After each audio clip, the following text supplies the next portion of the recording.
Hello again, everyone. This is Dave Rubenstein, Editor-in-Chief of SD Times, and we're here at the DevOps Enterprise Summit in San Francisco. With us now are a couple of people from Verizon. It's RossClanton, Director of Technology Transformation, and Nanda Kumar, Fellow at the Verizon Global Technology Services. Welcome, gentlemen.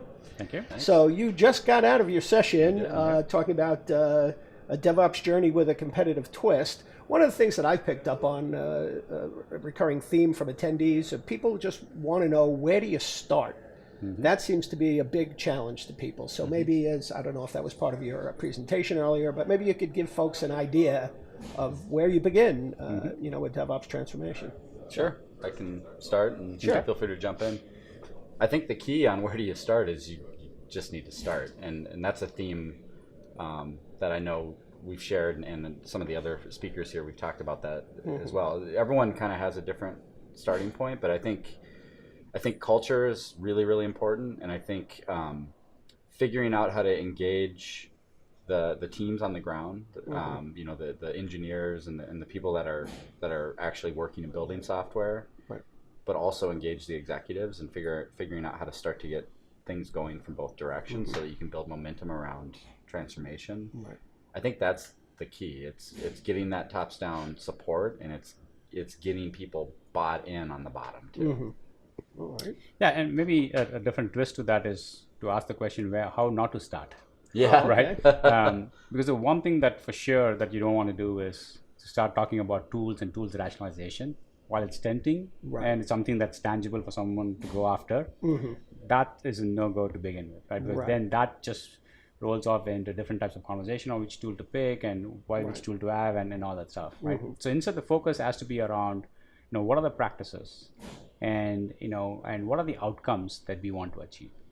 And like Ross said, the practices and outcomes are going to be different depending on what pain points each team has. For some teams, could be about focusing on test automation. For some teams, could be focusing around the delivery practices in production.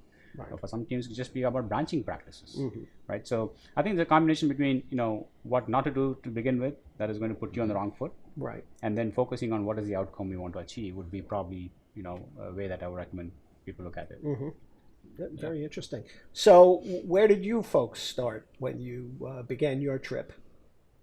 It's a good question. So some of the learnings, I think, in our early years of DevOps transformation, we were pretty tools focused, and so we've been pivoting more and more away from that to focus on culture and practices. And so I 100% agree with Nanda. I think he's right on point on where not to start. We still made progress, but you can use tools in suboptimal ways, and when you don't actually focus on how you're working with them, the change isn't going to be as big. And so had you been doing agile development already? Was that a part of it, or Scrum and Lean, or using Lean? And Verizon's interesting because we're multiple lines of business. I know others are in that kind of category as well, but multiple lines of business.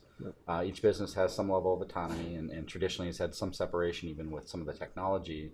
Some of that's coming closer together now, but so each line of business has been on their own path from an agile perspective. But generally, most of the groups across Verizon have been practicing agile, already as they were starting to get into DevOps. I mean, in our case, when I started this as a single line of business, I think our first goal was to at least prove the point that this is possible. Because with enterprises, one of the challenges that you always face is this doesn't work for us. It can work for the unicorns, it can work for startups and so forth.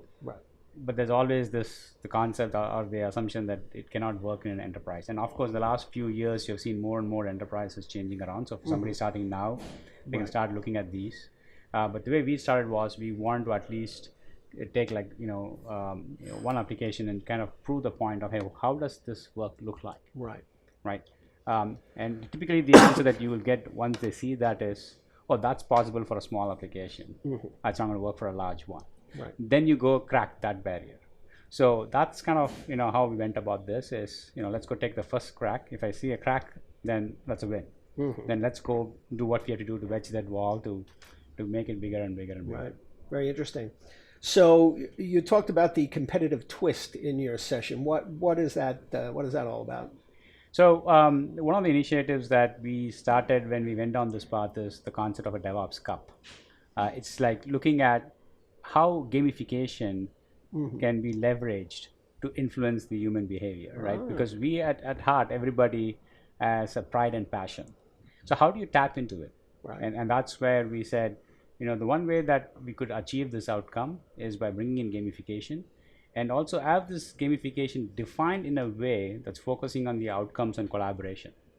And that's what we did, and we launched this a couple of years back in a single line of business, and then over the years we have expanded. Now it's pretty much across the company, and it's a yearly event that we run to help teams showcase that what they've achieved and what outcomes they've done and so forth. Very interesting. And just to add to that, the cup is actually like a replica of the Stanley Cup. Oh. So it's huge. Yeah. Awesome. And when teams, the winning team every year gets engraved in the cup, and they get to ship it all around the globe and kind of show it off to How everybody. fun is that? Right. Drinking champagne out of Yeah. it? I'm sure wild. they probably do it. Yeah, right. Oh, that's phenomenal. That's fun. Right. Oh, that's excellent. So, what about the problem of scaling it out? So you say you start with a team or something, proof of concept kind of a thing. So then, how do you actually scale that out? I think it's there's different aspects of like our overall DevOps transformation, and I think how we approach scaling in some of those aspects is different. I think in many cases we will start thinking of something in a single line of business and really make sure like we get it working there and understand it, and then start trying to work it across. I think for upskilling, I mean, a lot of DevOps transformation boils down to upskilling practices and teaching, your not only your technology community but your kind of agilists and your product owners, like how to learn how to operate that way. Right. And we actually use our dojo model, which is one of the other things we talked about, as a way that we're scaling those skills and practices across the organization. So, at a team by team level, we're literally coaching them, working with them as they come in, and helping them build up those practices. Right. So the dojos do it for the skills, but then operating model and the DevOps Cup and some of the other things we've done, we've kind of are looking at single line of business, get it working. Don't go too big too fast, because you add a ton of complexity when you start trying to drive things across multiple lines of business. Right. Right. And I think it's the key for us to be successful on scale is making sure there is something for everybody. Right. So let's say if you do an initiative that's only focused on developers, or only for testers, or only for operations, or only for the agile coach and so forth, then right there you have drawn the line of saying that's the only thing I'm going to focus on. Right. Instead, the key is going to be on how do we make sure, and how do we ensure that this is something for everyone to participate, whether you're database administrator or whether you're a systems engineer. There is a value that everybody provides. Recognizing that and drafting that in your overall program and vision is key, and setting that message is key, because then everybody feels there's something in it for them to come in and participate. Excellent. So if you were going to give just one piece of advice to somebody starting out on the journey, you quickly, about 30 seconds, which we have left, how would you I would say tell just them to get started. going? Don't Just blink. go? Yeah. Just get started, because there's no right or wrong. Right. You're going to learn along the way. Nothing beats experience. Right. So I would say is just get started, start drafting it. You're going to just plan for the fact that you got to iterate and move on, just like how you do agile software development. It's the same thing. So that's my number one recommendation is get Ross, started. final thought? Yeah, I agree with that. The only thing I would add to that is get connected into this community, because there are people have solved a lot of these problems in these different companies, and everyone is very willing to help each other and share lessons learned and kind of help people figure out how to apply these things in their space as well. Excellent. So get engaged. Okay. So Nanda Kumar, RossClanton, thank you so much for your time. Again, I'm Dave Rubenstein, and we'll see you soon.